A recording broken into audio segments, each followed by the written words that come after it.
Kabanata 981, ang kayamanan ng Society of the Hundred Spirits. Habang nagbabasa si Gu Xinghe, lalo siyang nabigla. Sa huli, inihampas niya ang dokumentong nasa kamay sa mesa. Ang nakatala dito ay ganap na lampas sa pangunawa ni Gu Xinghe. Pinatay niya ang higit sa 10 mahuhusay na magsasaka na dumaranas ng kapigatian. Ang mukha ni Gu Xinghe ay mapatla habang siya ay mahinang bangulong. Kailangang malaman ng isa na ang yugto ng kapigatian ay ang katapusan ng isang magsasaka, at ito rin ang pinakamataas na yugto. Sabi nga sa yugtong iyon, wala nang hindi magagawa. Ayon sa mga record, ngunit maaaring may ilang pagmamalabas, sabi ni Long Mei. Ngunit, ayon sa mga talaan, talagang maraming mga dakilang magsasaka sa yugto ng kapigatian sa Church of the Massacre Immortal. Kinagat ni Gu Xinghe ang kanyang mga ngipin at sinabing, paano nalaman ng Qin Yun na ito ang ganoong karakter? Huwag kang mag-alala, iyon ay isang dating nakamaskara lamang na babae. Matagal na siyang nakalubog sa mahabang ilog ng kasaysayan, sabi ng isang katabi niya. Nang marinig ito ni Long Mei, tumango siya at nagsabi, 3 beses daw siyang nagpakita pagkatapos niyang mamatay, ngunit karamihan sa kanila ay hindi nagdulot ng anumang mga alon. Kahit na ganoon ang nangyari, medyo nag-aalala pa rin si Gu Xinghe. Hindi, kailangan nating mag-isip ng paraan para patayin siya. Kinagat ni Gu Xinghe ang kanyang mga ngipin at sinabi. Sa oras na ito, nag-walk out si Jai Xing.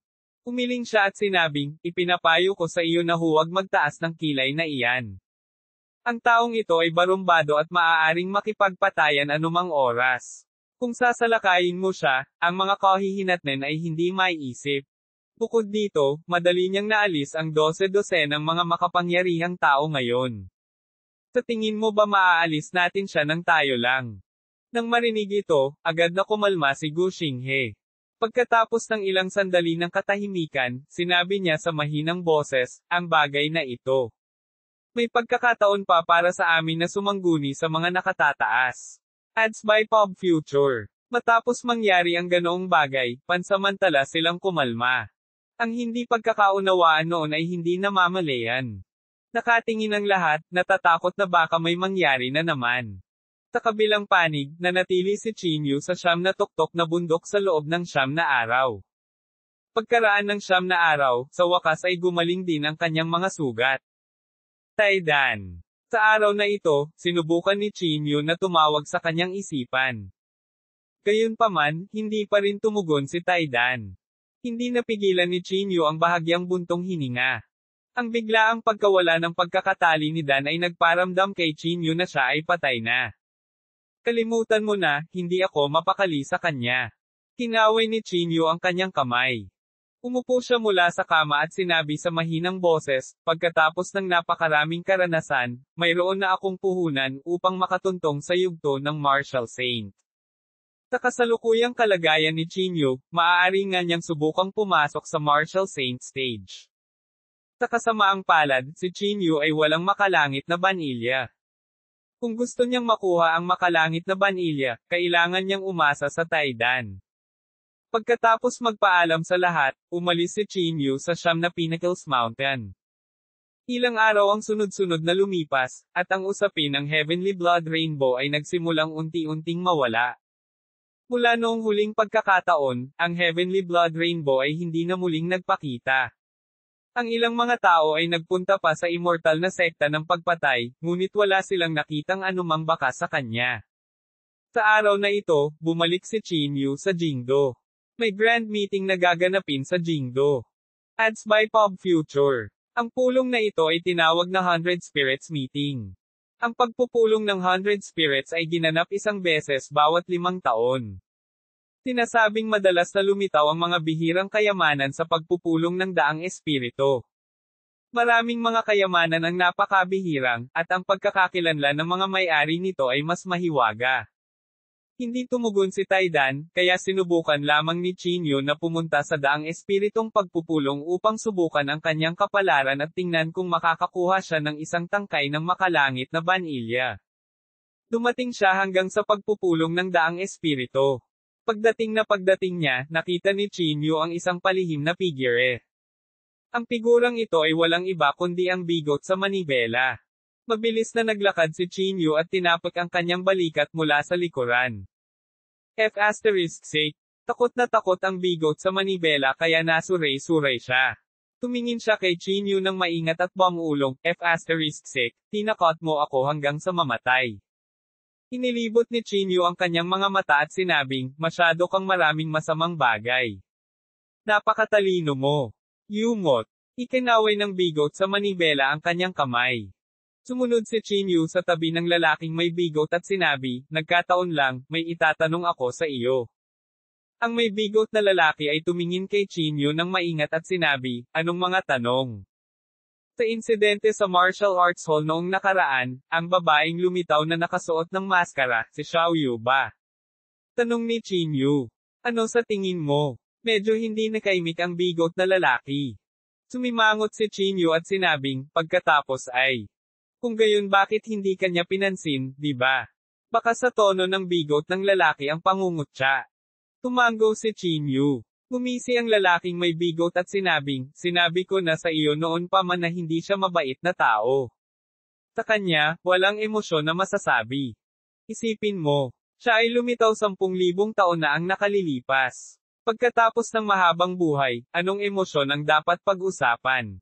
Kumunot ang noo ni Chinyu at sinabing, totoo iyon, ngunit, kung ganoon nga ang kaso, bakit niya pinahinto ang Sky Blood Rainbow last time? Ads by Pop Future. Ang mga salitang ito ay natigilan sa bigot. Kinapa niya ang kanyang baba at nag-isip ng matagal. Sa huli, naiinip niyang sinabi, how the F***ck would I know? Wala akong gagawin.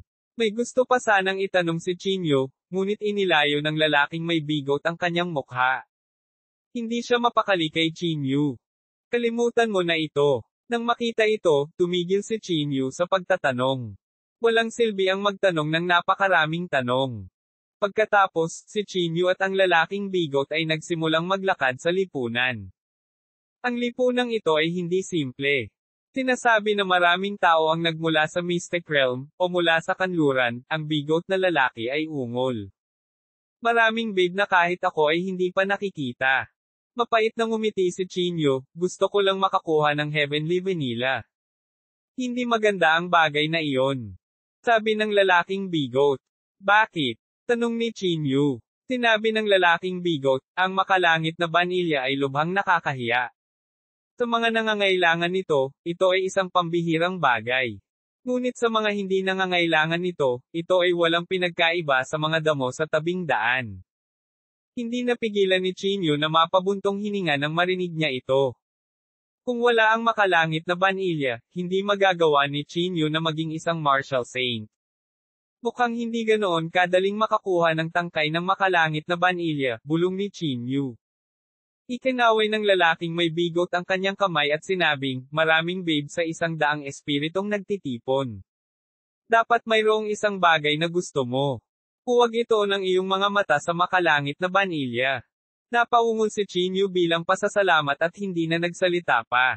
Napakalaki ng lipunan, halos kasing laki ng isang county. Hindi lamang mayroong mga bihirang kayamanan, ngunit mayroon ding mga damit, pagkain, at tirahan. Ang lipunan ay tumagal ng hanggang 1 buwan. Sinasabing ang buwang ito ay magdadala ng malaking benepisyo sa ekonomiya sa lokal na lugar. Habang nasa daan, patuloy na binabati ng mga tao si Chinyu. Mula noong nakaraang insidente, ang boses ni Chinyu sa karamihan ay napakalakas. Nakikita mo ba iyon? Kung itataas ng Chinyu na ito ang kanyang mga braso at kumaway, sino ang nakakaalam kung gaano karaming tao ang handang sumunod sa kanya? Sa dilim, isang pares ng mga mata ang malamig na nakatingin kay Chinyu. Ang mga taong ito ay mga taga-bakod lamang, sabi ni Go Xinghe na may panunuya. Ngayon, nakikita nila si Chinyu bilang isang bayani. Bukas, baka galit sila sa kanya hanggang sa buto. At ang daang espiritong lipunan na ito ay isang pagkakataon para sa atin. Kabanata 982, natakot ang Iron Egg. Maraming tao mula sa Elfie Society ang dumating para dumalo. Hindi alintana kung sila ay malakas o mahina, lahat sila ay darating upang sumali sa kasiyahan. Ang ganitong uri ng pagtitipon ay karaniwang nagtitipon ng mga tao mula sa parehong bilog. Si Gu Xinghe ay malamig na tumingin sa direksyon ni Qinyu, ang mga sulok ng kanyang bibig ay kumukunot sa isang hindi mahahalata na pagngisi. Maaaring patuloy na maisakatuparan ang aking plano, sabi ni Gu Xinghe na may kasamang panunuya. Tuldok tuldok tuldok. Lumipas ang oras, at sa isang kisap mata, gabi na. Nakahanap si Qinyu at ang lalaking bigot ng isang hotel na matutuluyan pansamantala. Bago nila mabayaran ang bayarin, isang taong madamdamin ang nagbayad para kay Qinyu. So passionate, hindi napigilan ni Qinyu na mapabuntong hininga. Oo, naging limelight ka sa Martial Arts Symposium Hall. Hindi ko alam kung gaano karaming tao ngayon ang itinuturing mong idolo nila, ang bigot na lalaki ay ungol. Napangiti si Qinyu ng mapait. Hindi niya naisip ito noon pa man. Ang ani ni Qinyu sa buong araw ay halos zero dahil ang 100 Spirit Society ay napakalaki. Naglakad-lakad silang dalawa minsan, pero wala pang 1/10 nito ang nilakad nila. Pagkatapos bumalik sa hotel, bahagyang ipinikit ni Qinyu ang kanyang mga mata. Pinlano niyang muling subukang hanapin ang maliit na pagkakataon ng isang martial saint. Gayunpaman, sa hindi malamang dahilan, malinaw na naramdaman ni Qinyu na isang buhok na lang ang layo niya mula sa pagiging isang martial saint, ngunit naramdaman niya pa rin na may kulang. Pagkaraan ng ilang sandali, iminulat ni Qinyu ang kanyang mga mata at hindi maiwasang sumimangot. Ito ay kakaiba. Hinawakan ni Qinyu ang kanyang baba. Maaaring may problema pa rin ako sa aking piniling landas. Para siyang nahiwalay sa pagiging martial saint ng isang layer ng window paper. Gayunpaman, ang layer na ito ng window paper ay palaging hindi makalusot. Ads by Pop Future. Mukhang hindi pa rin sapat ang daw kong puso para maging isang martial saint. Naisip ni Qinyu sa kanyang sarili. Napatingin siya sa bigot sa manibela sa gilid. Ang bigot sa manibela ay humihilik ng malakas. Sinabi ni Qinyu sa mahinang boses, ano ang magiging landas ng isang taong tulad ng bigot sa manibela. Sa sandaling ito, hindi maiwasan ni Qinyu na isipin si Xiaoyu. Marahil, nakapasok na siya sa martial saint realm. Pagkatapos ng lahat, mayroon siyang ilang reincarnated na alaala. Siya ay pamilyar sa landas ng isang martial saint. Habang iniisip niya ito, nakatulog si Qinyu. Gayunpaman, hindi niya alam na may kumikilos na pala sa dilim. Sa isang madilim na kwarto. Tumayo si Hiteng sa harap ni Gu Xinghe na may malupit na ngiti sa kanyang mukha. Tinilaan niya ang kanyang mga labi at sinabing, kaya kong gawin ang hindi nagawa ni Tian Xuehong, at may sinisisi ito. Talagang hindi ako nangangahas mag-isip. Sinabi ni Gu Xinghe na may malungkot na mukha, huwag magsalita ng walang kaparerekon. Pilasan mo at umalis ka. Tandaan, huwag hayaang malaman ng sinuman. Tumanggo siya at sinabing, huwag kang mag-alala. Magaling ako sa ganitong bagay. Tapos, tumalikod na siya at naglakad palabas. Kinaumagahan, lumitaw ang ilang mga tuyong bangkay sa maraming silid.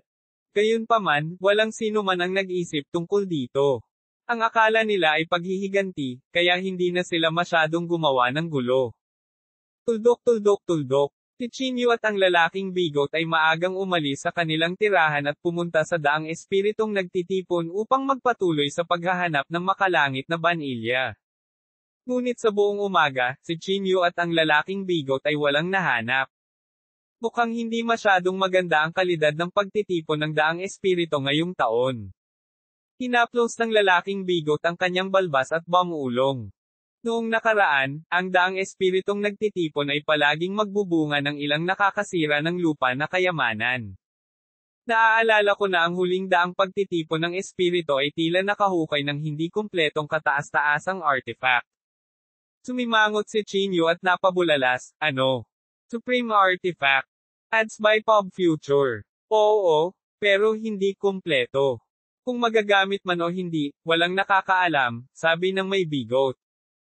Sa madaling salita, hanggang ngayon, wala pa akong nakikitang gumagamit nito. Sinabi ni Qinyu sa mahinang boses, kung makakakuha ako ng pinakamataas na artifact, hindi ba ako makakatakbo ng laganap sa mundong ito? Maaari mong sabihin iyan, sabi ng lalaking bigot. Ngunit ang premise ay maaari itong gamitin. Kung hindi ito magagamit, pagkatapos ay walang silbi. Ngumiti si Chinyu at sinabing, hanggat maaari itong makuha, palaging may paraan para maayos ito. Sa sinabi nito, nagpatuloy ang dalawa sa paglalakad. Isang mahabang kalye ang napuno ng mga tao. Sa magkabilang gilid ng kalsada, maraming bahay sa tabi ng kalsada. Ang mga bahay na ito ay inupahan at ginamit upang magbenta ng mga kayamanan. Si Chinyu at ang bigot sa manibela ay isa-isang namili. Sa wakas, huminto sila sa tapat ng isang pinto na hindi naman gaanong kalakihan. Ang bigot sa manibela ay pumulot ng isang balumbon at sinabing, ano ito? Sinabi ng may-ari ng tindahan, mapa ng kayamanan. Pagkarinig nito, interesado agad ang bigot sa manibela. Mapa ng kayamanan. Hindi ba iyon ang dati kong propesyon? Nakangiting sabi ng bigot sa manibela. Pagkatapos ng isang round ng bargaining, ang treasure map ay binili sa halagang 300,000 yuan. Boss, alam mo ba kung saan may Heavenly Vanilla? Tanong ni Chinyu. Umiling ang may-ari ng tindahan at sinabing, hindi ko pa ito narinig. Nang makita ito, hindi mapigilan ni Chinyu na mapangiti ng mapait. Let's go. Ikinaway ni Chinyu at ng lalaking may bigot ang kanilang mga kamay at nagpatuloy sa paglalakad. Matapos maglakad sa ilan pang mga tindahan, pareho silang mukhang pagod, kaya huminto sila sa tabi ng isa sa mga tindahan. Ang tindahang ito ay mukhang pangkaraniwan, at walang maraming bagay dito. Ads by Pop Future. Nanguna ang bigot sa manibela at pumasok. Tinampot niya ang mga bagay sa mesa at pinagmasdan itong mabuti. Si Chinyu, sa kabilang banda, ay inilabas ang kanyang banal na pakiramdam at sinuri ang bawat isa sa kanila. Ilagay ang dahon na iyan sa sulok ng silangang pader sa iyong bag. Kayamanan iyon. Sa sandaling ito, ang boses ni Taidan ay tumunog sa isip ni Chinyu. Nang marinig ito, nagulat na sinabi ni Chinyu, buhay ka pa. Akala ko patay ka na. Nag-aalalang sinabi ni Iron Egg, huwag magsalita ng walang kaparerekon. Pumunta at kunin ang dahon na iyan. Hindi nang ahas si Chinyu na mag-aksaya ng oras. Mabilis siyang lumapit at kinuha ang dahon. Boss, magkano ang dahon na ito? Tanong ni Chinyu. Sinabi ng amo, kunin mo ito sa halagang 500,000 yuan. 500,000 yuan. Masyadong mahal iyon. Mukhang ordinaryo ang bagay na ito, pag-ungol ni Chinyu. Huwag kang makipagtawaran. Pilhin mo bago malaman ng sino man. Nag-aalalang sabi ni Taidan. Nang makita ito, mabilis na binago ni Chinyu ang kanyang mga salita, boss, gusto ko ang bagay na ito. Pagkatapos, ini-swipe ni Chinyu ang kanyang card at binili ang dahon. Matapos itago ang dahon sa kanyang bag, tinanong ni Chinyu, ano ba talaga itong dahon? Bahagyang bumantong hininga si Taidan, bata, isaalang-alang mo ang iyong sarili na maswerte. Ang bagay na ito ay tinatawag na escarlate na dahon ng apoy. Napakasimple din ng paggana nito. Maaari nitong mapataas ang kapangyarihan ng iyong banal na kahulugan.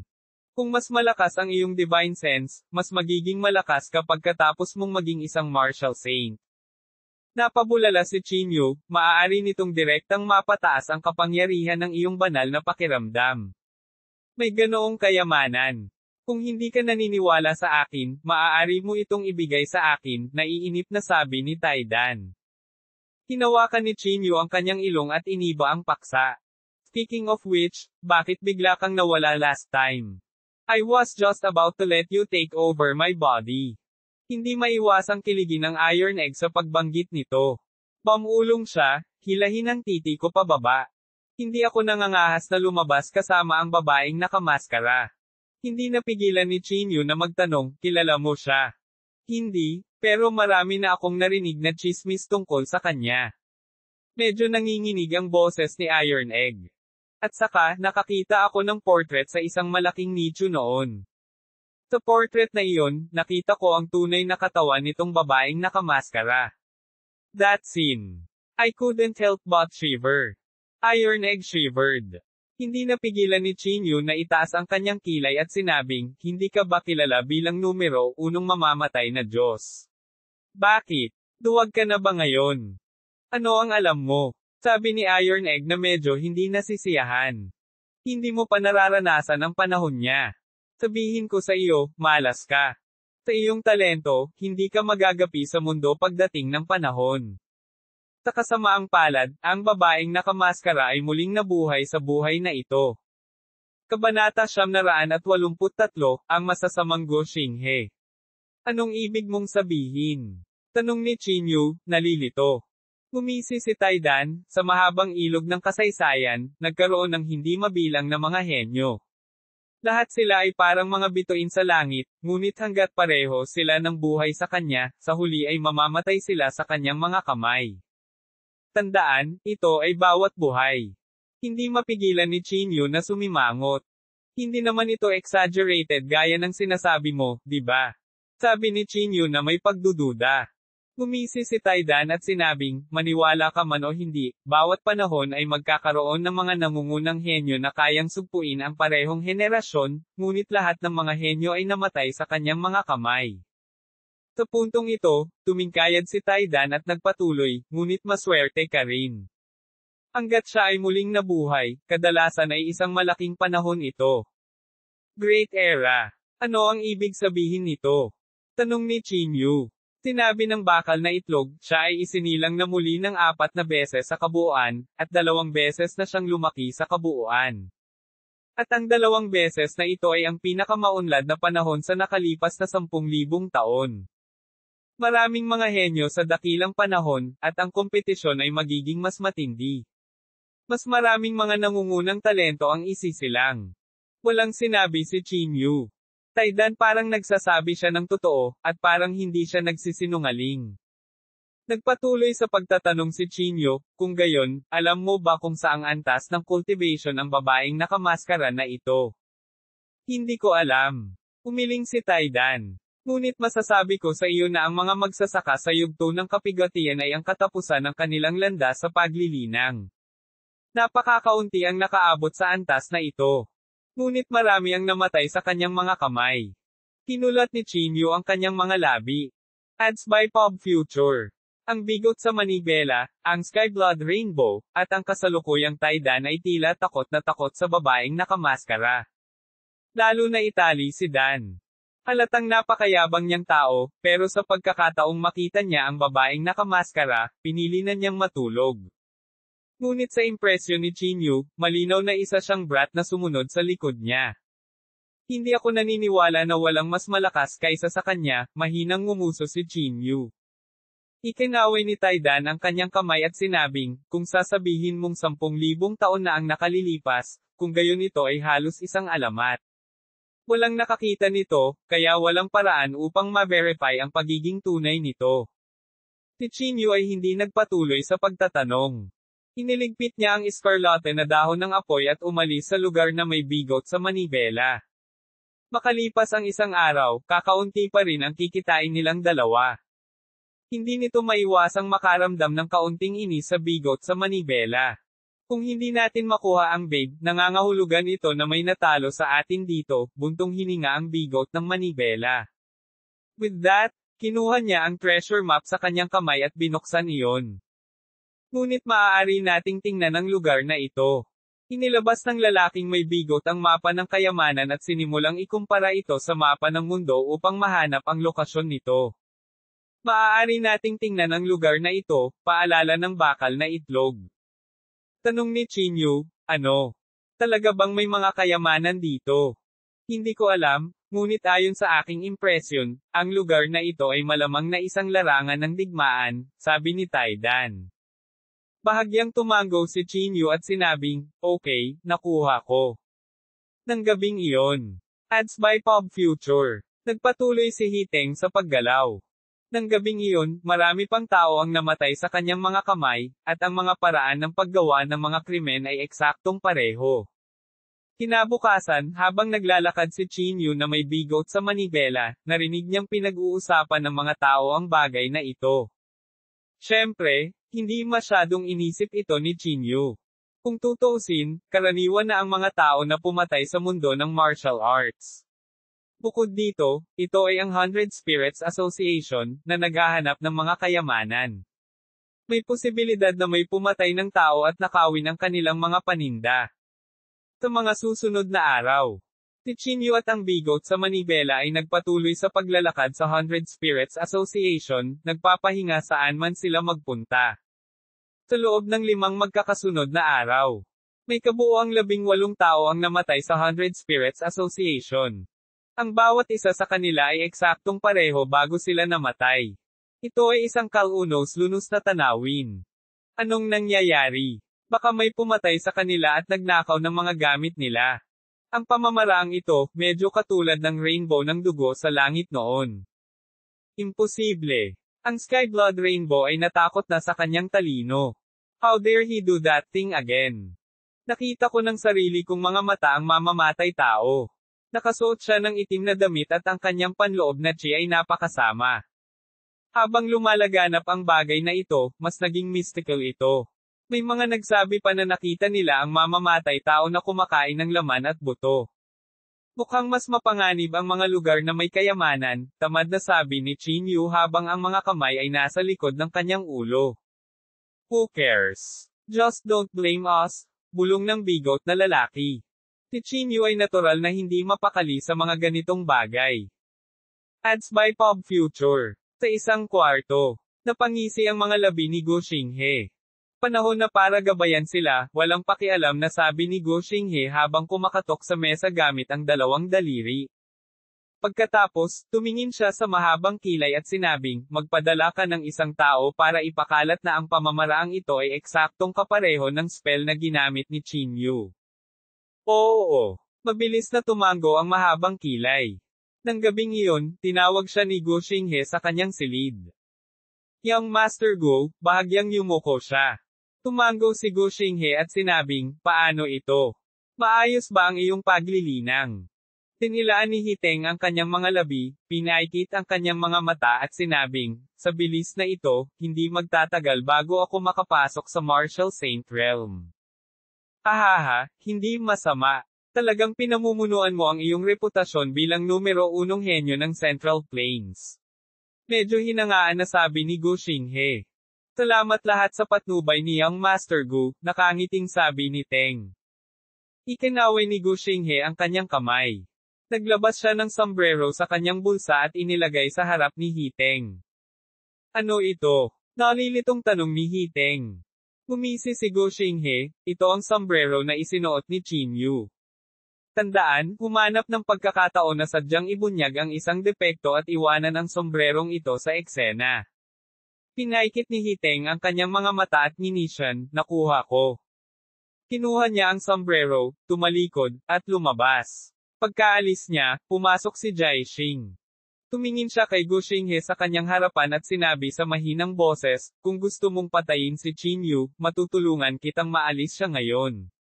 Bakit siya kinukuha ng ganito?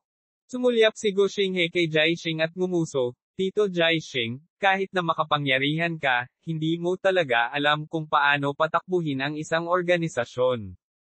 Pagkatapos ng panahong ito, ang prestihiyo ng Jingdu Martial Arts Association ay nasira ng husto. Kailangan namin ng isang bagay upang patunayan ang aming halaga at bawiin ang puso ng mga tao. Hindi mapigilan ni Jiaxing na mapangiti, kaya ikaw mismo ang lumikha ng sarili mong mga kaaway at ikaw mismo ang sisire sa kanila. Tama. Mahinang sabi ni Gu Xinghe. Ang pamamaraang ito ay ang pinakasimple at pinakaepektibo dahil ang mga langgam na iyon ay karaniwang walang kakayahan na makilala ang kanilang sarili at umasa sa iba upang mag-isip. Bukod dito, ang boses ni Chinyu ay masyadong malakas ngayon. Kung aalisin natin siya ng walang anumang kaso, ang galit ng publiko sa Jingdu Martial Arts Association ay malamang na umabot sa rurok nito at sesabog. Kabanata 984, hindi maisip. Dahil sa pukana ni Gu Xinghe, medyo natakot si Jiaxing. Tumingin siya kay Gu Xinghe sa harap niya at hindi alam kung ano ang sasabihin saglit. Sige, Tio Jiaxing, alam ko na ang gagawin. Ikinumpas ni Gu Xinghe ang kanyang kamay at hindi pinansin si Jiaxing.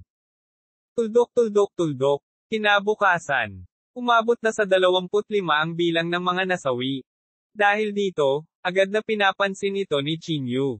Siya at ang bigot sa manibela ay lumapit sa pintuan ng silid ng bangkay. Sa pagtingin sa bangkay sa lupa, hindi mapigilan ni Chinyu na bahagyang sumimangot. Ang diskarteng ito, parang pamilyar. Ang ekspresyon ni Chinyu ay hindi masyadong maganda. Siya na naman si Teng. Bahagyang nanliit ang mga mata ni Chinyu, at hindi maiwasang maging malamig ang kanyang ekspresyon. Bago ang bulwagan ng talakayan, ginamit niya ang pamamaraang ito at na-frame si Tian Zuehong. Hindi niya inaasahan na muli siyang lilito sa 100 Spirits meeting. Si Teng. Talagang hindi namin siya pwedeng hayaang manatili. Hindi mapigilan ni Chinyu na makaramdam ng sama ng loob. Mr. Chin, kailangan mong mag-ingat kamakailan. Sa pagkakataong ito, bumulong ang isang estranghero sa tabi niya. Ads by Pop Future. Medyo nalilitong sabi ni Chinyu, ako. Ano ang pag-iingat ko? Mahiwagang sinabi ng kabilang partido, may mga alingaw-ngaw sa karamihan ngayon na ang paraan ng pagpatay ay halos kapareho ng ginamit mo noon. Nang marinig ito, agad na nagbago ang ekspresyon ni Chinyu. May masamang premonition siya sa puso niya. Siyempre, talagang hindi ako naniniwala. Ang martial artist ay nagdagdag ng isa pang pangungusap. Handang ipagsapalaran ni Mr. Chin ang kanyang buhay para sa lahat. Bakit niya gagawin ang ganoong bagay? Bahagyang yumuko si Chinyu at sinabing, salamat sa iyong pagtitiwala. Kahit na sinabi niya iyon, ang pag-aalala sa puso ni Chinyu ay naging mas seryoso. Lumapit ang lalaking bigot sa gilid at sinabing, ano ang iyong ikinababahala? Hindi ba't sinabi ng mga taong iyon na hindi sila naniniwala na ginawa mo ito? Umiling si Chinyu at sinabing, 3 tao ang gumagawa ng tigre. Gaano man ito kapik, kapag napakaraming chismis, ito ay magiging totoo. Hinawakan ng lalaking may bigot sa manibela ang kanyang baba at tila naisip na may katuturan ito. How about, we live the society? Tanong ng lalaking may bigot sa manibela.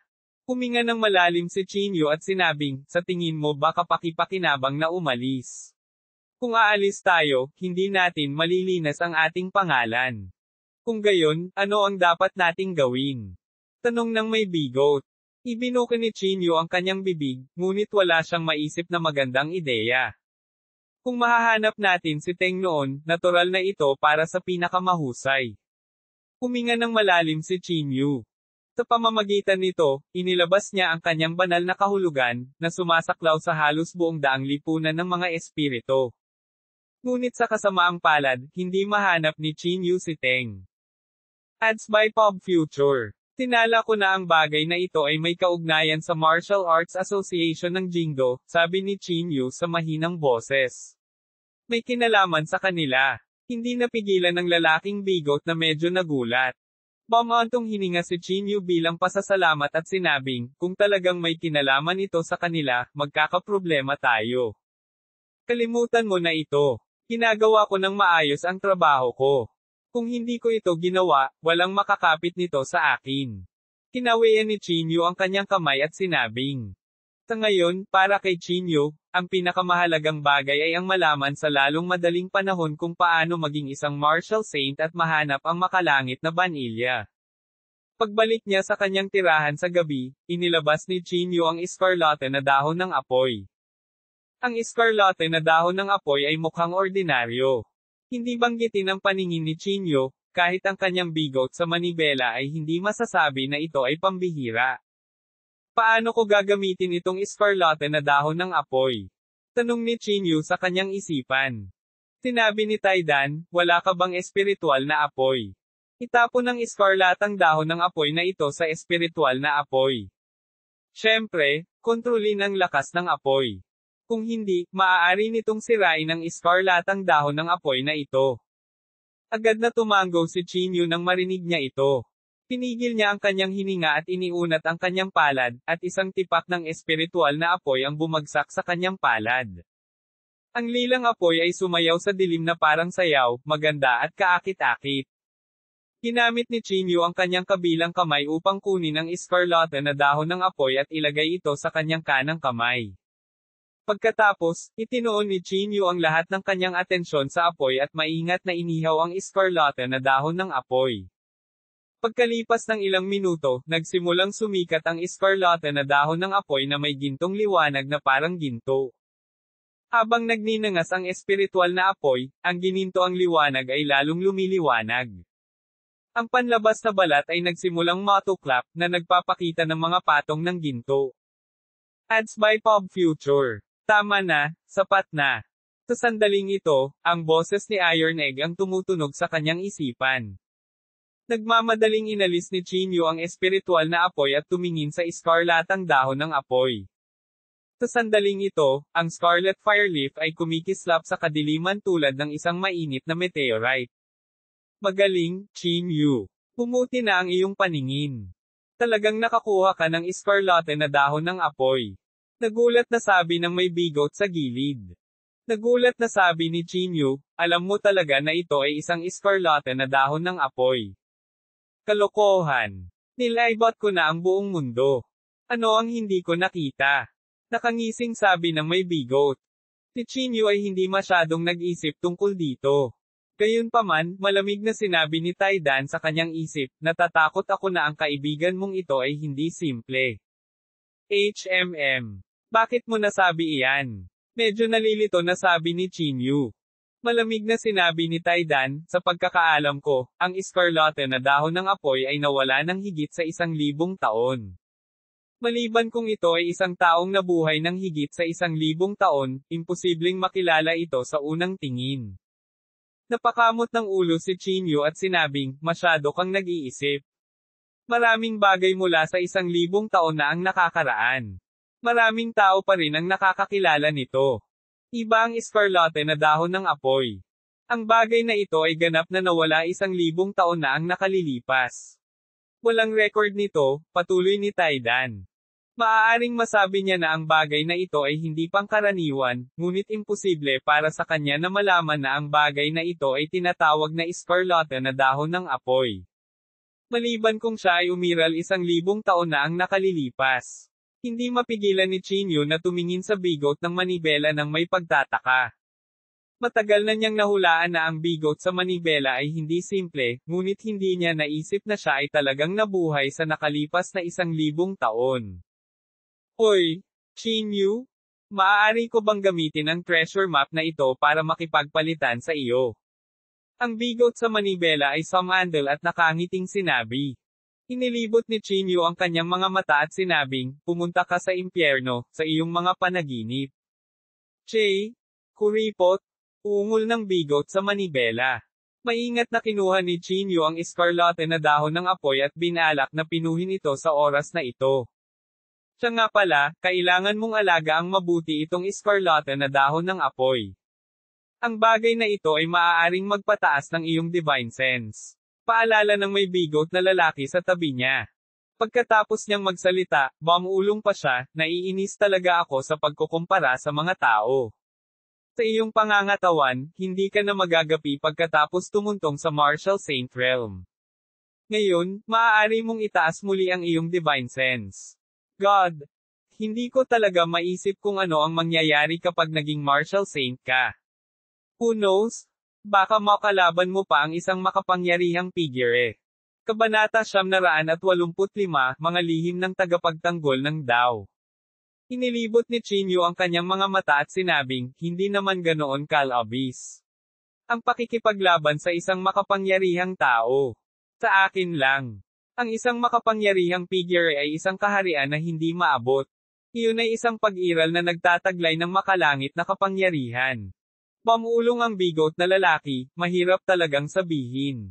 Nakita ko ito noong isang araw. Ang iyong divine sense ay mas malakas kaysa sa parehong antas. Sa iyong espesyal na pangangatawan, hindi imposible para sa iyo na maging isang martial saint at labanan ang isang makapangyarihang figure sa hinaharap. Kahit si Taidan, na nasa isip niya, ay sumagot, oo, may katuturan ang sinabi niya. Nang marinig ang mga salita nilang dalawa, mas anabangan ito ni Chinyu. Inaasahan niya ang araw na siya ay magiging isang martial saint. Sa sandaling ito, biglang naramdaman ni Chinyu ang isang malakas na mamamatay tao na aura sa paligid niya. Kumunot ang noo ni Chinyu. Ang aura na ito, ay halos kapareho ng panloob na Chiniteng. Siguradong siya Teng, malamig na sabi ni Chinyu. Pagkatapos, tumayo si Chinyu at aalis na sana. Sa sandaling ito, nagring ang telepono ni Chinyu. Kinuha niya ang telepono at nakita niyang unknown number ang tumatawag. Si Chinyu ay walang oras para mag-isip. Lumabas siya at kinuha ang phone. Huwag kang lalabas. Pagkakuha pa lang niya ng phone ay isang malamig na boses ang nagmula sa kabilang dulo. Parang pamilyar ang boses na ito, na para bang narinig na niya ito sa kung saan. Ads by Pop Future. Ikaw si Jai Xing. Kulat na sabi ni Chinyu. Hindi sinagot ng kabilang partido ang tanong na ito. Sa halip, sinabi niya, huwag kang lumabas. Kung hindi, tiyak na ikaw ang sisisihin. Pagkasabi nito, direktang ibinaba ng kabilang partido ang telepono. Napakalamig ng ekspresyon ni Chinyu. What's wrong? Tanong ng lalaking may bigot. Huminga ng malalim si Chinyu at sinabing, ito ay isang tawag mula kay Jai Xing. Hiniling niya sa akin na huwag lumabas. Jai Xing. Isang bakas ng pagkagulat ang agad na lumitaw sa mukha ng mustached man. Umupo si Chinyu sa kama, ang kanyang ekspresyon ay lubos na nagkakasalungat. Kung hindi siya lumabas, maaaring pagdudahan siya ng iba. Pero kung lumabas siya, mas lalo siyang maghahinala.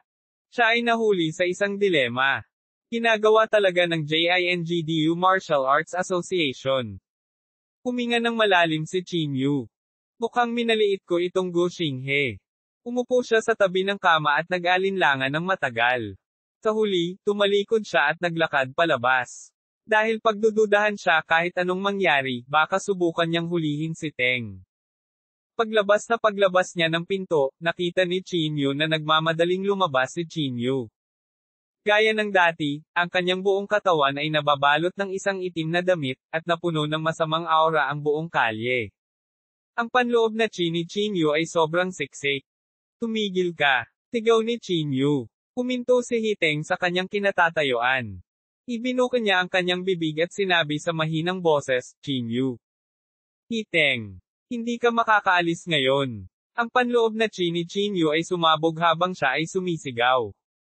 Tinilaan ni Hiteng ang kanyang mga labi at sinabing, dahil nang ahas akong lumapit, natural na mayroon akong paraan para makatakas. Ads by Pop Future. Hindi na nag-aksaya pa ng oras si Chinyu sa kanya. Agad niyang isinagawa ang line word incantation at nakarating sa harap ni Hiteng sa isang kisap mata.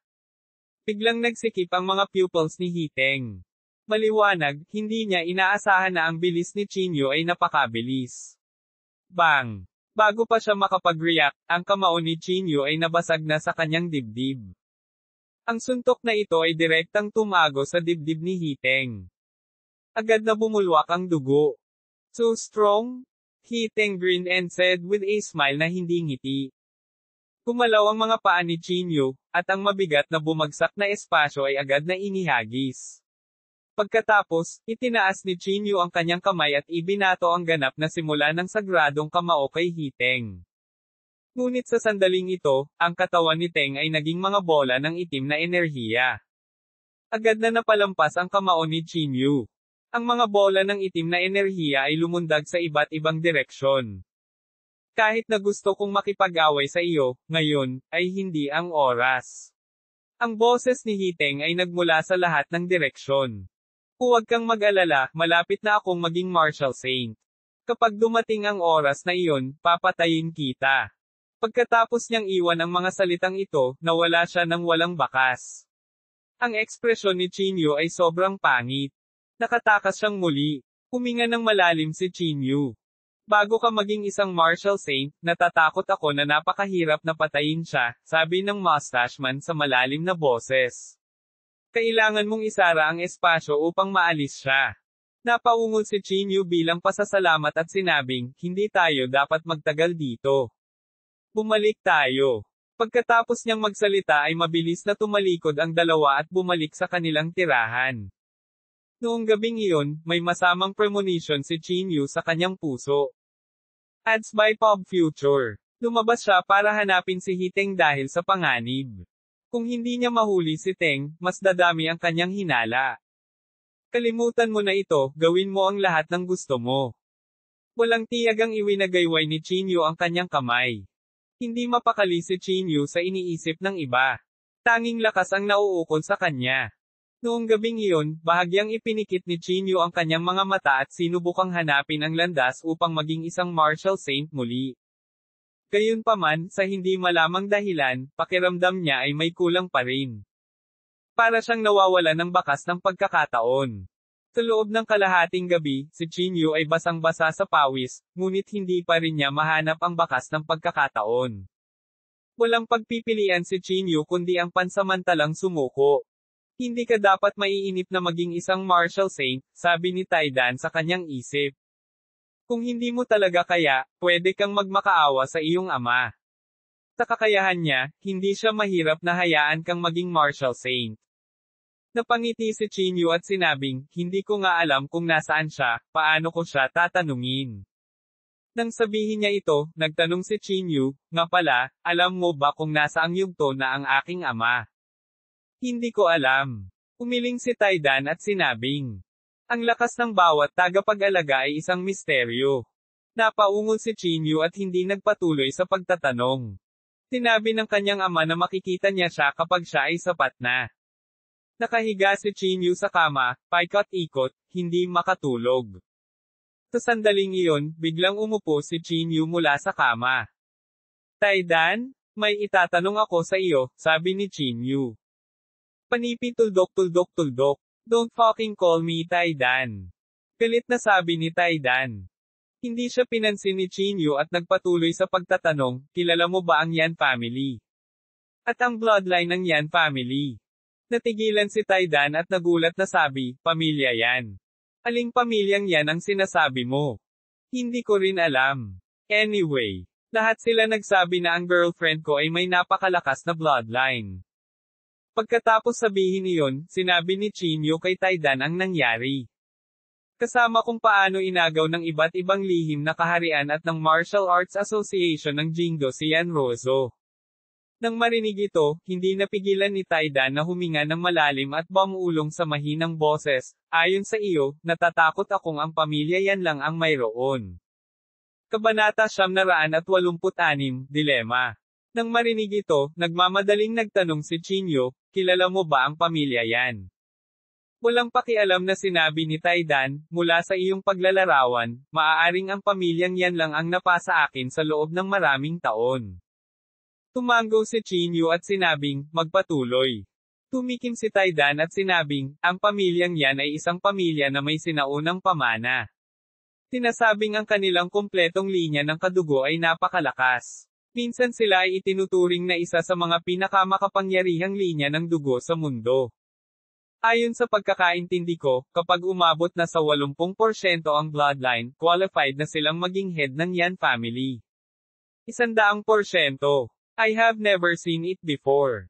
Agad na kumunat ang noo ni Chinyu. 80%. Yan Jinyao, parang 80%, pero hindi siya inalis ng pamilya yan, sabi ni Chinyu sa mahinang boses. Iyan ay maaari lamang mga hulugan na hindi siya ipinanganak na may linya ng dugo, sabi ni Taidan na nakabuka ang mga kamay. May malaking pagkakaiba sa pagitan ng natural at nakuhang bloodline. Kung ipinanganak siya na may 80% na bloodline, napakataas ng posibilidad na makapasok siya sa tribulation state sa hinaharap. Kung gaano siya kalakas, walang nakakaalam. Sa puntong ito, hindi napigilan ni Taidan na mapabuntong hininga, gaya ng sinabi ko, hanggat lumitaw ang babaeng nakamaskara, tiyak na magiging isang mahusay na panahon. Ngayon, tila ang buhay na ito ay talagang gininto ang panahon. Walang sinabi si Chinyu. Matapos marinig ang mga salita ni Taidan, nakaramdam ng matinding pressure si Chinyu.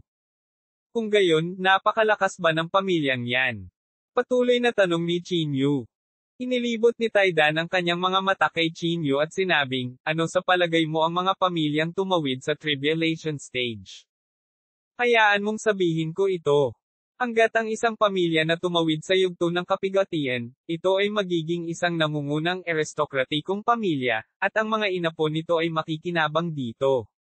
Mga ad ng pop future. Ang bloodline ng isang tribulation transcending realm cultivator ay dumadaloy sa kanilang katawan. Ang kanilang mga inapo ay magiging napakalakas. Napakamot ng ulo si Chinyu at sinabing, hindi ba't ang immortal na sekta ng pagpatay ay mayroon ding kaharian na lumalampas sa kapigatian? Paano ang kanilang mga inapo? Are you asking bullshitting me? Ang immortal slaying sect ay nawasak. Saan nanggaling ang kanilang mga inapo? Medyo walang imek na sabi ni Taidan. Biglang natauhan si Chinyu at medyo nahihiyang nagsabi, nakikita ko. Chinyu? Sa napakalaking panahon, madalas na lumilitaw ang mga henyo. Lahat ng uri ng bloodline na hindi pa nakikita sa loob ng 10,000 taon ay lilito. Kailangan mong mag-ingat, sabi ni Taidan na humikab. Napaungol si Chinyu at may bakas ng determinasyon na sumilay sa kanyang mga mata. Bagamat naramdaman niyang medyo mabigat ang pressure, hindi siya umatras. Sa halip, pinasigla nito ang kanyang fighting spirit. Ang mas maraming gininto ang panahon na ito, mas panabik ito. Hindi na nagsalita pa si Chinyu. Humiga siya sa kama at nakatulog. Kinabukasan. Sa sandaling magising si Chinyu, may gumagalaw mula sa ibaba. Sumandal siya sa bintana at nakita niya ang dalawang bangkay na inihagi sa pintuan. Ang dalawang bangkay na ito ay kamukha ng mga naunang tao. Halos matuyo ang kanilang mga katawan. Sa tabi ng dalawang bangkay na ito, bukod sa mga nanunood, naroon din ang Purple Robe ng Martial Arts Association ng Jingdo. Ang samahan ng martial arts ng Jingdo ay sa wakas ay nagpadala ng isang tao, sabi ni Chinyu na nakapikit ang mga mata habang hinihimas ang kanyang baba. Ang lilang robe sa ibaba ay nagsasalita ng walang kaparirikon. Tinapot niya ang kanyang dibdib at sinabing, huwag kang mag-alala. Ang Martial Arts Association of Jingdo ay tiyak na magbibigay ng paliwanag sa lahat tungkol sa bagay na ito. Sinabi na ni Mr. Gu na bibigyan niya tayo ng 3 araw para mahuli ang mamamatay tao. Mga ad ng pop future. Tumayo si Chinyu sa itaas at hindi napigil ang sumangot ng malamig. Natatakot ako na ang mga taong ito ay hahatakin ang lambat, sabi ni Chinyu sa mahinang boses. Oo nga. Nang pumunta si Chinyu at ang bigot sa manibela sa Elfie Society noong hapong iyon, ang mga tao sa paligid niya ay nagsimulang tumingin sa kanya ng kakaiba. Medyo umiiwas ang kanilang mga tingin, at may mga taong sadyang lumayo kay Chinyu. Damn it! You believe it just like that? Ang bigot sa manibela ay hindi maiwasang magmura. Gumisi si Chinyu at sinabing, tulad ng sinabi ko, 3 tao ang nagiging tigre. Kahit gaano kapik ang isang bagay, basta't masyado mong sinabi, ito ay magiging totoo. Bukod dito, huwag kalimutan na ang mainstream media ng martial arts ay nasa kamay pa rin ng Martial Arts Association sa Jingdo. Sumimangot ang lalaking may bigot at sinabing, kung gayon, ano ang dapat nating gawin? Bahagyang bumantong hininga si Chinyu at umiling. Mahirap bumaba sa isang tigre. Ito ay isang dilema. Walang paraan. Ang lahat ay lihim lamang na naghihinala na si Chinyu ay hindi maaaring tumalon lamang at sabihin na hindi niya ito ginawa, tama ba? Hindi ba't ganoon din ang pag-amin ng hindi lumalaban? Huwag mo silang pansinin. Umiling si Chinyu. Sa araw na ito, malinaw na naramdaman ni Chinyu ang mga pagbabago sa mga taong nakapaligid sa kanya. Ayon sa kalkulasyon ni Chinyu, hindi bababa sa 30% ng mga tao ang nagdududa sa kanya. Noong gabing iyon, hindi napigilan ni Gu Xinghe na tumawa ng malakas. Ang mga taong ito ay mga bakod lamang. Ang bayani ngayon ay maaaring maging kontrabida na kinasusuklaman ng milyon-milyong bukas. Gumisi si Gu Xinghe. Matagal na niyang naiintindihan ang puso ng mga tao. Mga ad ng pop future. Young Master Gu, kailangan na ba nating ilabas ang salita ngayon? Tanong ng mahabang kilay. Hindi. Umiling si Gu Xinghe. Kung gusto nating maging totoo ang isang bagay, hindi tayo dapat direktang makialam.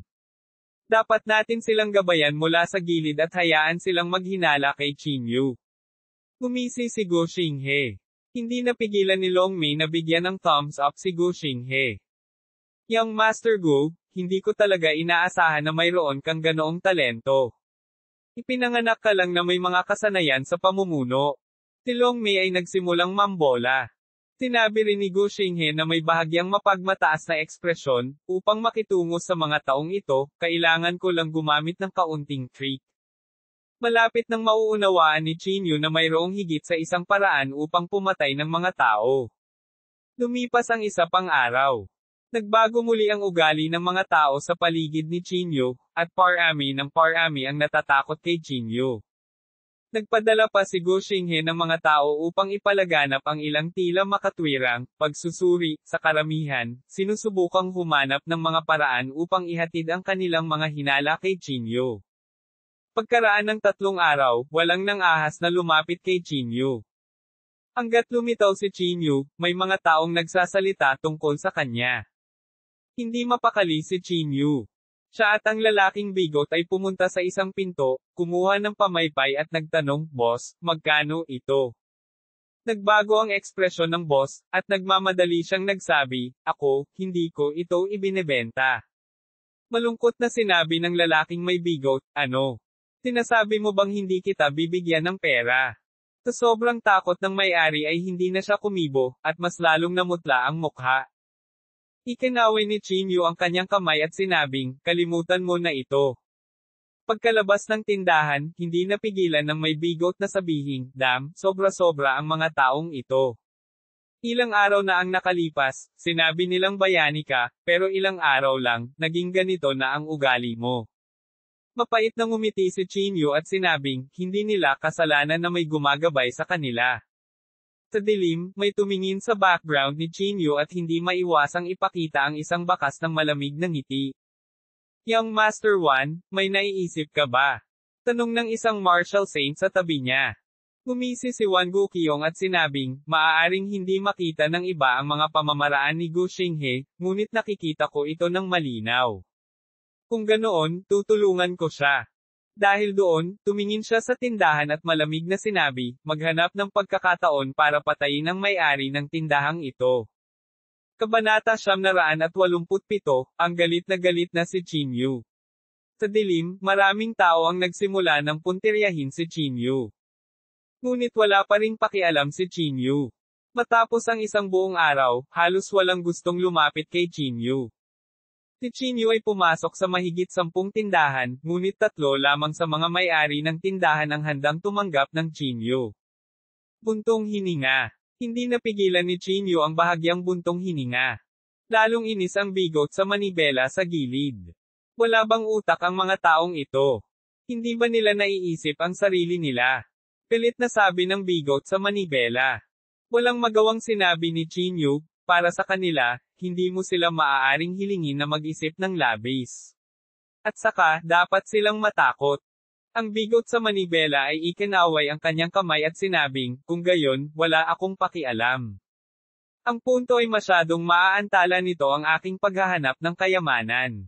Hindi madaling magdaos ng 100 espiritong pagpupulong." Tinipa ni Chinyu ang may bigot at sinaway ito ng nakangiti, "Sige, hindi kita sasamahan bukas. Lumabas ka mag-isa." Mas katulad niyan, ungol ng bigot. Pagkatapos bumalik sa kanyang tirahan, umupo si Chinyu sa tamba-tamba at nagpainit sa araw. Bahagya niyang ipinikit ang kanyang mga mata, mukhang medyo relaxed. "Mula bukas, lalabas ka ng mag-isa. Gayunpaman, kailangan mong ibigay sa akin ang ilan sa mga kayamanan na makukuha mo," sabi ni Chinyu na bahagyang nakapikit. Umirap ang lalaking may bigot at sinabing, "Bakit ako?" Inikat ni Chinyu ang kanyang mga mata at sinabing, "Kung hindi ka pumayag, sasamahan kita bukas. Wala kang matatanggap.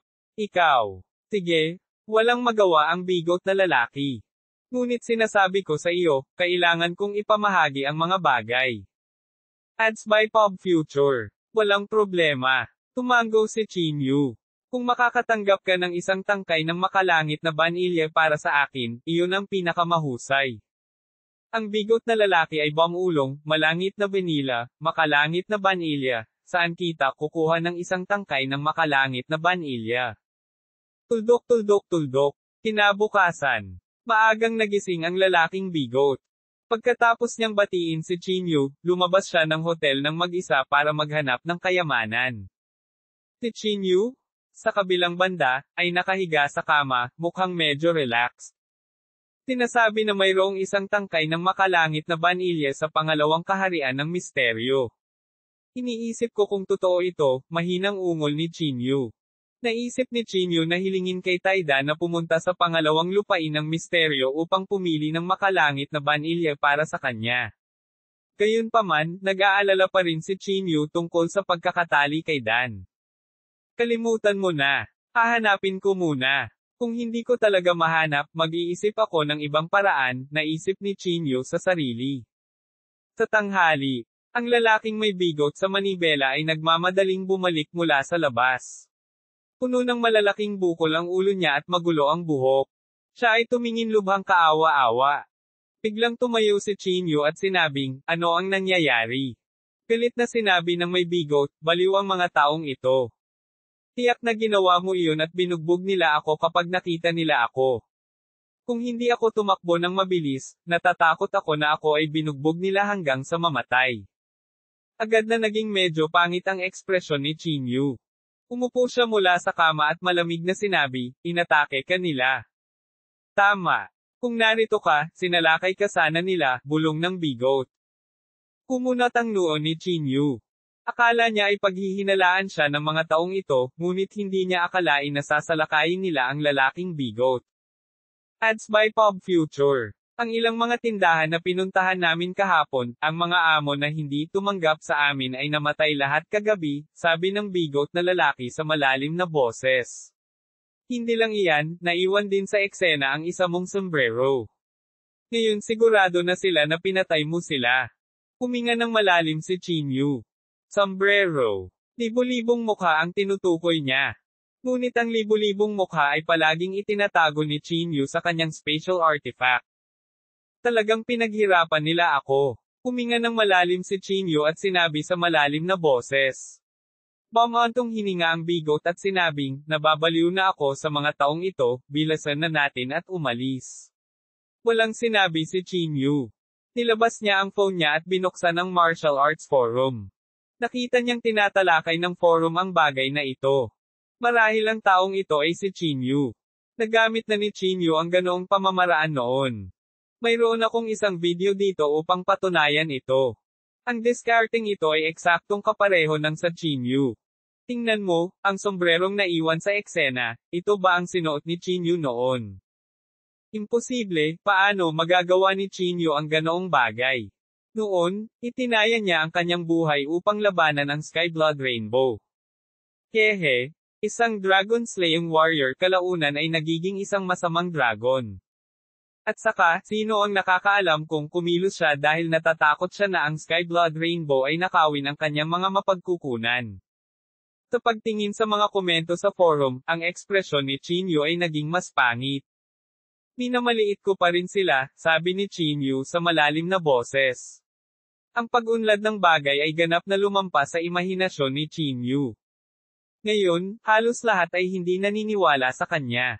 Ito ay isang bagay na hindi inaasahan ni Chinyu. Habang malalim ang iniisip ni Chinyu, biglang may narinig na tunog mula sa labas. Ads by Pop Future. Sumandal si Chinyu sa bintana at tumingin. Nalaman niyang puno na ng tao ang labas. Bagamat hindi sila gumawa ng malaking gulo, kitang-kita ang kanilang intensyon. Pinaikit ni Chinyu ang kanyang mga mata at sinabi sa mahinang boses, talagang hinahanap nila tayo. Tingnan, sinabi ko sa iyo. Ang mga taong ito ay hindi alam kung ano ang mabuti para sa kanila. Ang bigot manungol. Natahimik sandali si Chinyu, pagkatapos ay nagsabi, hintayin mo ako dito. Bababa ako at titingnan. Pamulong ang bigot, bakit ka pa bumababa? Ang mga taong ito ay hindi nakikinig sa iyong paliwanag. Napabuntong hininga si Chinyu at sinabi, kung gayon, hindi ako makapagtago rito at hindi makapagsalita. At saka, nakaupo ako ng tuwid, kaya hindi ako natatakot sa kanila. Pagkatapos sabihin iyon, tumalikod si Chinyu at naglakad pababa. May pinag-uusapan ng mga tao sa ibaba sa mahinang boses. Nang makita nila si Chinyu, lahat ay napabuntong hininga, at ito ay nakakatakot na tahimik. Tinulyapan ni Chinyu ang mga taong ito at sinabing magalang hanggat maaari ko bang malaman kung bakit ako hinahanap ng lahat? Nagkatinginan ang lahat. Ilang sandali pa, biglang may sumigaw, Chinyu, napakaraming tao ang namatay. Hindi mo ba naisip na dapat mong ipaliwanag ito sa amin? Tama. Ang mga pamamaraan ng mga taong ito ay eksaktong kapareho ng sa iyo. Ginawa mo ba o hindi? Bagaman tayo ay mahina, mayroon pa rin tayong mga kwalifikasyon upang malaman ang katotohanan. Tiningnan ni Chinyu ang lahat at sinabi sa malalim na boses, hindi ko sila pinatay. Hindi mo siya pinatay. Kung gayon sino pa kaya ito? Mayroon kang bagay sa eksena. Ang paraan ng pagpatay ay eksaktong kapareho ng sa iyo. Sabi mo hindi mo siya pinatay. Itigil ang pagpapanggap na isang mabuting tao. Nang marinig ang mga komento ng karamihan, ang puso ni Chinyu ay biglang napuno ng galit. Sabi ko, hindi ko siya pinatay. Malamig na sabi ni Chinyu. Siyempre hindi mo aaminin. Kung sino man ang pumatay sa kanya ay aaminin nila mismo. May nagsabi na nakita kanila sa pinangyarihan ng pagpatay. Kung lalaki ka, lumabas ka. Huwag kang maglakas loob na aminin. Pinaikit ni Chinyu ang kanyang mga mata at malamig na sinabi, kung gusto ko silang patayin, bakit maghihintay hanggang hating gabi para gawin ito? Sa tingin mo ba kayo ang aking mga kalaban? Isang malakas na dagindong ay parang kulog na nanginginig sa tenga ng lahat hanggang sa makaramdam sila ng sakit. Walang kamalay-malay silang napaatras, bakas ang takot sa kanilang mga mukha. Kabanata 988, Bulag na mga mata. Malamig na tiningnan ni Chinyu ang mga taong nakapaligid sa kanya, halos hindi mapigilan ang pagpatay sa kanyang katawan. TSK? Ano? May balak si Mr. Chi na patayin ako para patahimikin ako at bully me. Sa sandaling ito, may lumabas mula sa dilim. Pagtingin niya, nakita niya si Wan Guqiong na nakatalikod ang kanyang mga kamay, mahinang ngumiti. Biglang tumingin ang mga mata ni Chinyu kay Wan Guqiong. Ano ang kinalaman nito sa iyo? Pinaikit ni Chinyu ang kanyang mga mata at sinabi. Bahagyang ngumiti si Wan Guqiong at sinabing, wala itong kinalaman sa akin, ngunit hindi ko kayang panindigan ang iyong ugali. Seek your mother. Sa tingin mo ba ay karapat-dapat kang tumayo at magpanggap na mabuting tao? Malamig na sabi ni Chinyu. Naramdaman ang paglabas ng layunin ng pagpatay mula sa katawan ni Chinyu, si Wan Guqiong ay nagmamadaling umatras ng 2 hakbang at nagpanggap na inosente, na nagsasabing, mag-usap tayo at huwag mag-away. Kung may kakayahan ka, maging makatuwiran. Yes.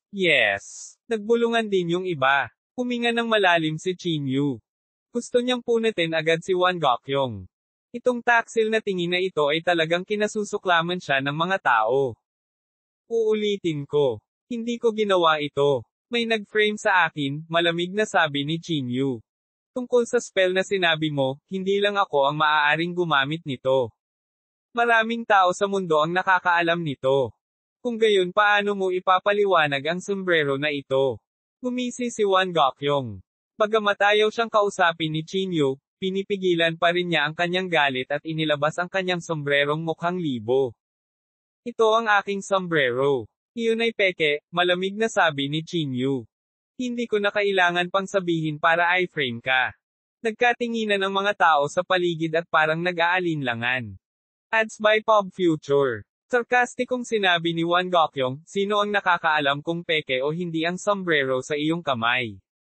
Pagkatapos mong umuwi at nakita mong nawala ang sombrero, syempre, kailangan mong magmadali at kumuha ng peke, di ba?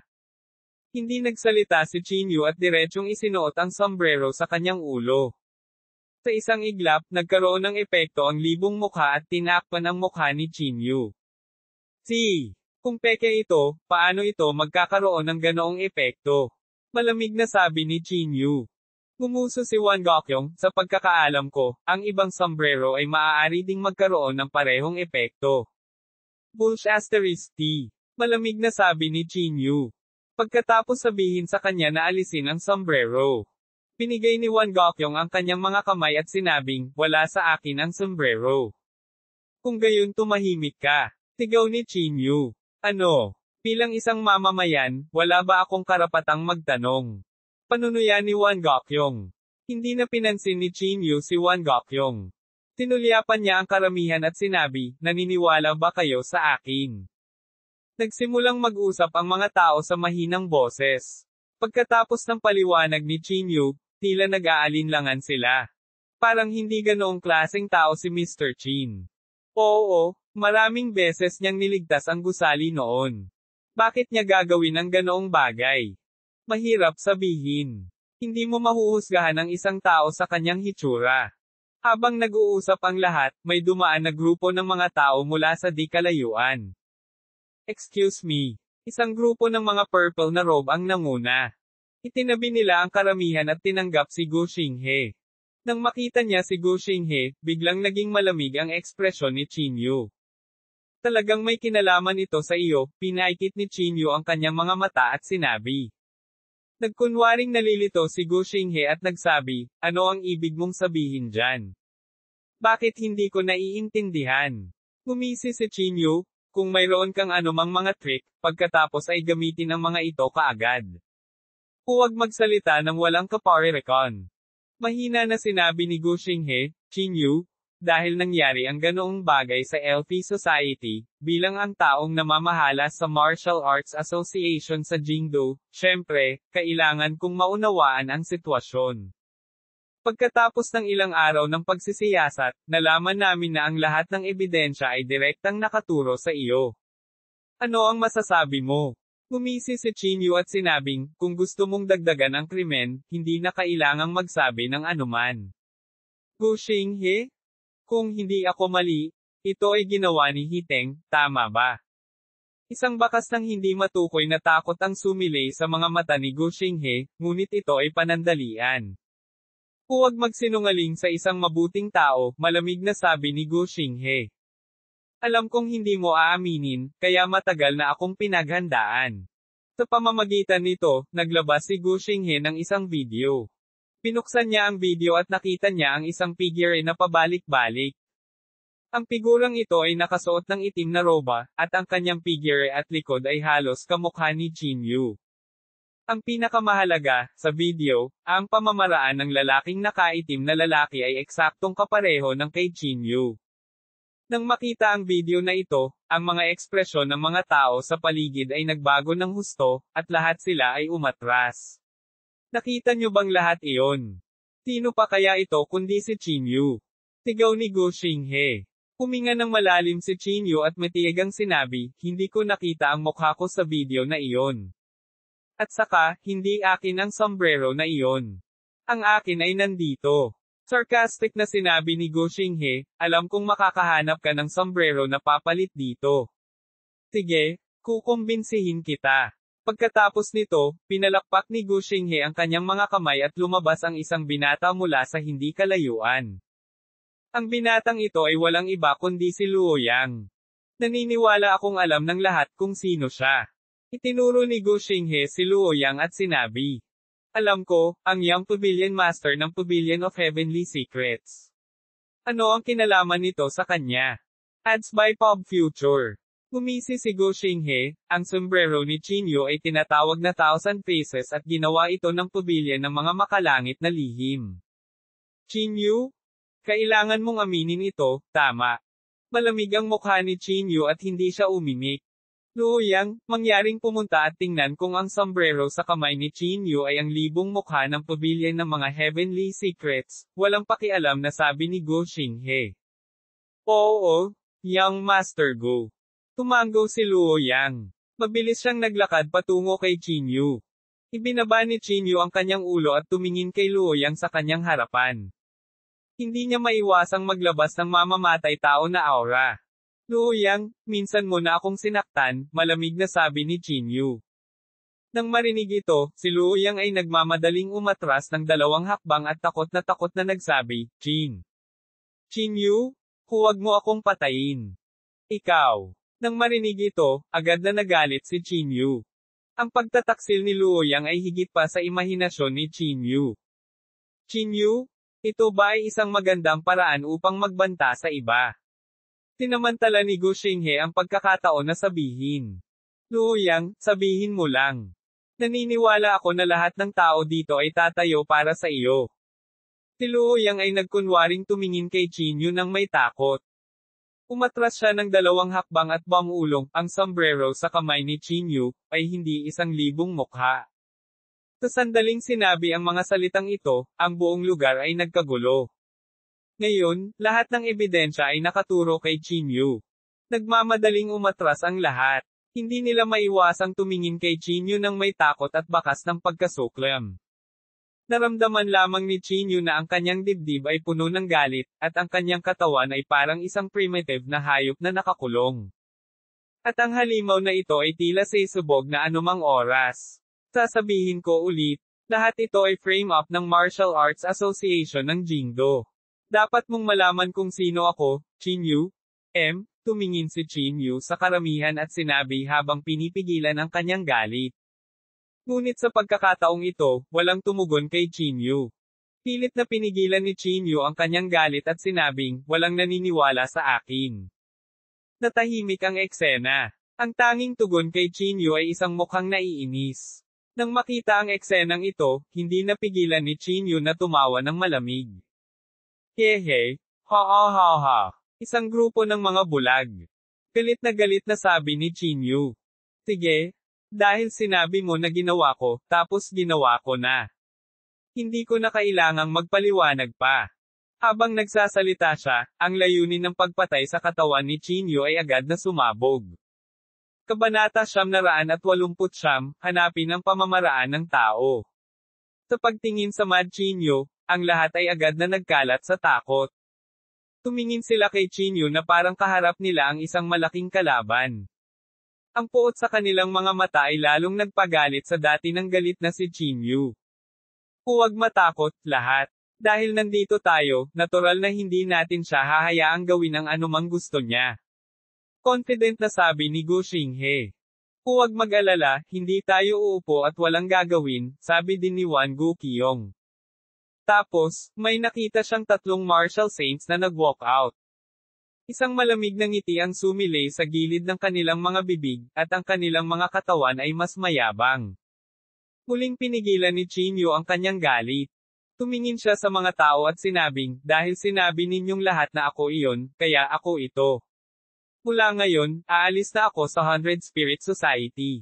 Umalis ka. Maaari kang umalis dahil lang sa gusto mo. Tumaas ang kilay ni Gu Xinghe. Pagkatapos ay kailangan nating itanong kung sumasang-ayon ang lahat. Pagkatapos sabihin iyon, tumingin si Gu Xinghe sa mga tao at nagtanong, sumasang-ayon ka ba na umalis siya? Pagkatapos ng maikling panahon ng katahimikan, may mabilis na nagsabi sa mahinang boses, hindi natin siya papayagang umalis. Kung hahayaan natin siyang umalis, hindi ba natin siya hahayaan na maging susunod na Sky Blood Rainbow? Tama. Sa halimbawa ng nakaraan, dapat nating puksain ang mga ugat at patayin siya. Talagang hindi natin siya papayagang umalis ng buhay. Palakas ng palakas ang mga boses, at halos lahat ay itinutok ang kanilang mga sibat kay Chinyu. Chinyu? Narinig mo ba iyon? Hindi sa ayaw kong umalis ka, ngunit mahirap sumalungat sa kalooban ng mga tao. Sabi ni Gu Xinghe sa kakaibang tono. Wala nang malungkot na ekspresyon sa mukha ni Chinyu. Mayroon lamang malakas na hangarin sa pagpatay at nakakabaliw na pagtawa. Ha. Good. Ang tawa ni Chinyu ay parang kumukulog, dahilan para mabigla ang lahat. Ads by Pop Future. Sa sandaling ito, ang mabangis na hayop na pinigilan sa kanyang katawan ay tila hindi na mapigilan. Noon, itinaya ko ang aking buhay para iligtas kayong lahat. Ngayon, gusto ninyong mamatay ako. Mabuti. Malakas na sigaw ni Chinyu. Sumabog na sa sukdulan ang intensyon ng pagpatay sa kanyang katawan at hindi na niya nakayanan. Magbayad ng pansin, hulihin siya sa lalong madaling panahon, paalala ni Gu Xinghe. Manam. Sabay-sabay na sumulong ang tatlong martial saint. Bush. Sa sandaling ito, biglang naglaho ang anyo ni Chinyu at sumugod sa karamihan. Siya ay tulad ng isang mabangis na hayop na nabaliw, at higit pa sa siya ay nawala ng isip. Ang kanyang malaking kamay ay tumakip sa lugar at direktang nabasag ang isang ulo. Saan man dumaan ang kanyang palad, maraming tao ang nahulog sa lupa at hindi makabangon. Ang kanyang malupit na pamamaraan ay nakakagulat. Gayunpaman, sa sandaling ito, si Chinyu ay hindi nakaramdam ng kahit katiting na pagkakasala. Sa halip, nadama niya ang labis na pag-aalala. Ang dami mong kapahamakan. Ulit-ulit na umuungal si Chinyu. Pilasan mo at patayin mo siya. Malamig na sabi ni Gu Xinghe. Gusto kong umalis, ngunit walang makakapijaw sa akin. Sigaw ni Qin Yu. Pagkatapos ng galit na galit, tumalikod si Qin Yu at umalis na parang ihip ng hangin. Hindi ka maaaring umalis. Sigaw ng isang martial saint. Dali-dali nilang ginamit ang kanilang mga diskarte para aisil ang espasyo. Gayunpaman, ang ikinagulat ng lahat ay nabasag ni Qin Yu ang espasyo sa isang suntok. Tapos, tumalikod na siya at umalis. Ads by Pop Future. Sana hindi ka magsisi, hahaha. Umaalingaw-ngaw pa rin ang nakakalokong ngiti ni Qin Yu. Sa sandaling ito, ang puso ni Qin Yu ay napuno ng matinding layunin ng pagpatay. Matagal nang pinipigilan ni Qin Yu ang layuning ito ng pagpatay. Ngayon, nang bigla niya itong bitawan, komportable lang si Qin Yu sa lahat. Mabilis siyang tumakbo sa malayo. Matapos tumakbo sa hindi malamang tagal ng panahon, bahagyang napigilan ang hangarin sa pagpatay sa kanyang puso. Nakatayo sa maluwag na lugar na ito, hindi umimik si Qin Yu. Nakatingin ang mga mata niya sa malayo. Ano? Hindi maganda ang pakiramdam ng inaabuso ng isang tao, di ba? Sabi ni Tai Dan sa mahinang boses. Walang sinabi si Qin Yu. Bahagya niyang ipinikit ang kanyang mga mata, may iniisip. Naisip ni Tai Dan na si Qin Yu ay nakonsensya, kaya't sinabi niya, noong una akong nagsimulang pumatay, katulad mo rin ako. Nakaramdam ako ng labis na pagkakasala, pero mali siya muna sila, kaya pinatay ko sila. Ikaw ay pareho. Isinakripisyo mo ang iyong buhay upang iligtas sila, ngunit nakita ka nila bilang isang masamang tao. Karapat-dapat kang patayin sila. Nanatiling tahimik si Qin Yu. Ilang sandali pa, naupo siya ng naka-cross-legged. Lalo nitong ikinalito si Tai Dan. Ikaw. Huwag kang magsalita. May gustong sabihin si Tai Dan, ngunit naputol ito ni Qin Yu. Nang makita ito, naipikit na lamang ni Dan ang kanyang bibig. Bahagyang ipinikit ni Qin Yu ang kanyang mga mata sa walang laman na lugar na ito. Isang bakas ng panloob na chi ang nakapalibot sa kanya. Sa hangin, tila may gininto ang sinag ng liwanag na nagtitipon patungo sa Qin Yu. Nakaupo lang doon si Qin Yu, tila nag-e-enjoy sa pakiramdam na ito. Ads by Pop Future. Tuldok. Sa kabilang banda, tuwang-tuwa si Gu Xinghe. Agad niyang inayos ang mga tao na magbigay ng pahayag sa Martial Arts Forum. Nag-post din siya ng video ni Qin Yu na pumapatay ng mga tao sa sobrang galit sa Martial Arts Forum. Nang makita niya ang video na iyon, ang pagkondena kay Qin Yu sa internet ay tumaas ng husto. Halos lahat ay sigurado na si Qin Yu ang pumatay. Haha, ha. Nang makita ito, hindi napigilan ni Gu Xinghe na tumawa ng malakas. Nakikita mo iyon. Ito ay tinatawag na pagpatay sa puso. Isang maliit na Qin Yu lang ang gustong makipaglaban sa Martial Arts Association ng Jingdo. Ito ay katawa-tawa. Agad na nambobola si Long Mei at ang iba pa, matalino si Young Master Gu. Sa ilang pakulo lang, sinira mo ang kanyang reputasyon, si Qin Yu. Mahinahong sinabi ni Gu Xinghe, sa tingin ba niya ay ganoon kadaling ibagsak ang Martial Arts Association ng Jingdo? Anong biro? Young Master Gu, ngunit ang Qin Yu na iyon ay hindi pa nahuhuli. May panganib ba? Tanong ni Long Mei. Bahagyang ngumiti si Gu Xinghe, hindi siya makakatakas. Matapos mangyari ang ganoong bagay, nakikita siya ng lahat bilang isang kaaway. Paano siya makakatakas? Ang pinakakinatatakutan ng mga tao ay ang pagiging pampublikong kaaway. Kapag naging public enemy na siya, wala nang lugar na mapagtataguan. Hinawakan ng mahahabang kilay ang kanyang mga kamay at sinabing, matalino si Young Master Gu.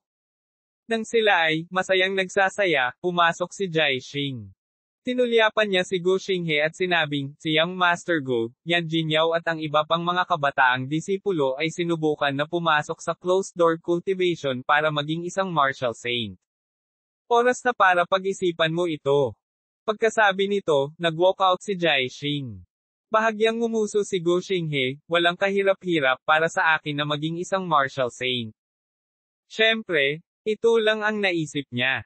Kung walang malinaw na pusong daw, ang pagiging isang martial saint ay parang pag-akyat sa makalangit na moat. Tuldok. Sa sandaling ito, nakaupo pa rin si Chinyu na nakakross ang paa sa malawak na lupaing ito. Ang nakapalibot na mga gintong sinulid ay nakapulupot sa katawan ni Chinyu.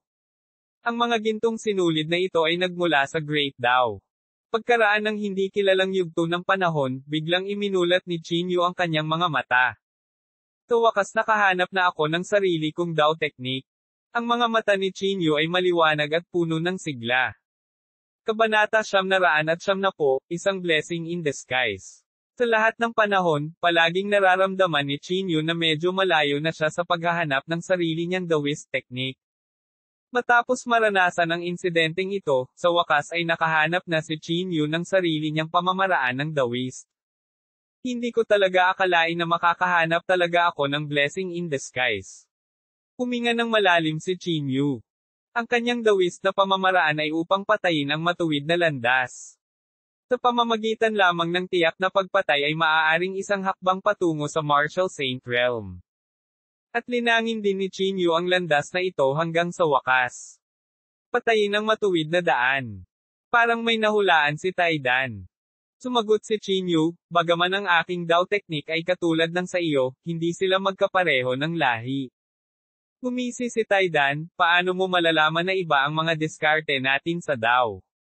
Bagamat umaasa din ako sa pagpatay sa matuwid na landas, hindi ko papatayin ang mga inosente.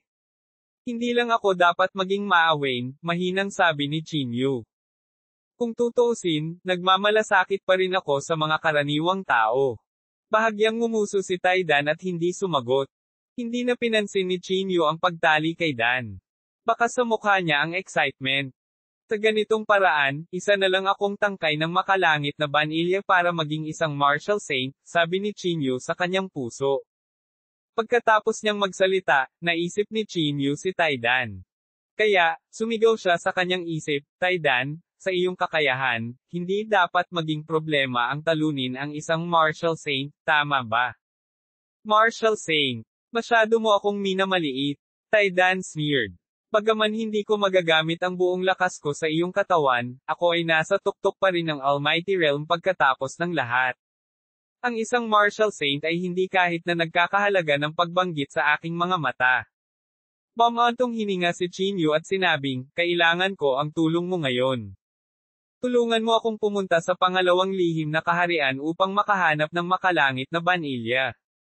Heavenly Vanilla. Bahagyang kumunat ang noo ni Taidan. Ang iyong Jindan ba ay nag-iwan ng isang nakatagong sakit? Tumango si Chinyu at sinabing, kung hindi ko makuha ang Heavenly Vanilla, hindi ako makakapasok sa Martial Saint Realm. Talaga, sabi ni Taidan. Kung ang Jindan ay nasira at hindi na maaayos, sa sandaling harapin mo ang Heavenly Tribulation ng Martial Saint, malaki ang posibilidad na ikaw ay maging lumpo. Sa puntong ito, binago ni Taidan ang paksa at nagpatuloy, ngunit ang makalangit na banilya ay karaniwang tumutubo lamang sa matataas na antas ng Mystic Realm. Ang pangalawang Mystic Realm na iyong binanggit ay malamang na isang ordinaryong Mystic Realm. High-level Mystic Realm. Bahagyang kumunat ang noo ni Chinyu. Anong ibig mong sabihin?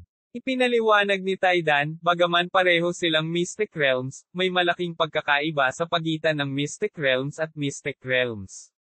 Halimbawa, ang mga high-level Mystic Realms at low-level Mystic Realms ay hindi magkaparehong mundo. Nagmamadaling ipinaliwanag ni Chinyu, ang pangalawang Mystic Realm ay medyo malaki. Hindi ito dapat isang ordinaryong Mystic Realm. Hindi isang ordinaryong Mystic Realm. Alam mo ba kung ano ang ibig sabihin ng high-level Mystic Realm? May bahid ng panunuya ang tono ng Iron Egg. Hayaan mo akong bigyan ka ng isang halimbawa. Ang isang makapangyarihang figure ay maaaring lumikha ng isang ordinaryong Mystic Realm, ngunit ang isang mataas na antas ng Mystic Realm ay kailangang likhain ng isang top-notch cultivator na nasa Tribulation Transcending Realm. Ang isang tunay na high-grade Mystic Realm ay hindi mas masahol kaysa sa kasalukuyang mundo. Iyan ay isang tunay na mundo. Hindi masyadong maganda ang ekspresyon ni Chinyu nang marinig niya ang mga salita ni Dan. Bagamat napakalaki ng pangalawang Mystic Realm, tiyak na hindi ito magagawa ng isang mahusay na cultivator sa Tribulation Transcending Realm. Bukod dito, ang pangalawang mystic realm ay masasabing magkahiwalay ang mundo kung ihahambing sa totoong mundo. Kung ganoon, walang makalangit na banilya sa ikalawang mystic realm. Medyo pangit ang ekspresyon ni Chinyu. Tumango ang bakal na itlog at sinabing, 99% ay hindi magkakaroon. Pinapayuhan ko kayong talikuran ang ideyang ito. Sinabi ni Chinyu sa malalim na boses, mayroon ka bang paraan para makuha ang makalangit na binila?